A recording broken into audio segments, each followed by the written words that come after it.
સર્વે હરિભક્તોને મારા જાજા કરીને જય સ્વામિનારાયણ। તો આજે આપણે જાણીશું ભક્ત ચિંતામણીના 9મા પ્રકરણનો સાર। તો ભગવાન અવની પર અવતરવાના છે તે સાંભળીને આસુરી વૃત્તિવાળા લોકો અધર્મ ફેલાવવા માંડ્યા।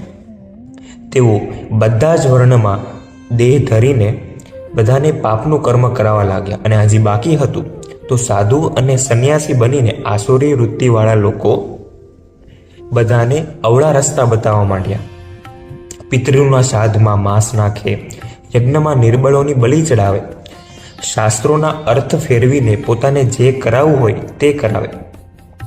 સંત, ધર્મ, શાસ્ત્ર તેમની મર્યાદા નથી રહી। ત્યારે સ્વામી કહે છે કે રૂડુકુળ રાજા તણું જેમાં ભક્ત બહુ હરિના થયા, તેમાં દૈત્ય પ્રગટીને અધર્મ સર્વે રાખી રહ્યા।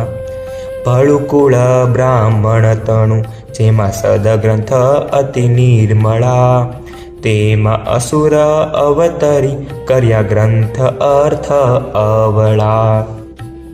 આવા પાપોથી પૃથ્વી ભરાઈ ગઈ હતી કે જેમાં સત્ય, ધર્મ, તીર્થ, દેવતા બહુ પીડાઈ રહ્યા હતા।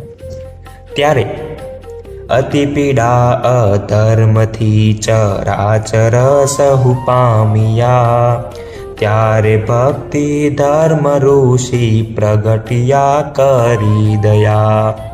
ત્યારે ભક્તિ ધર્મ ઋષિ પ્રગટ્યા કરી દયા। તો આ હતું ભક્ત ચિંતામણીના 9મા પ્રકરણનો સાર। दोस्तों, रही जिंदगी तो फिर मिलेंगे।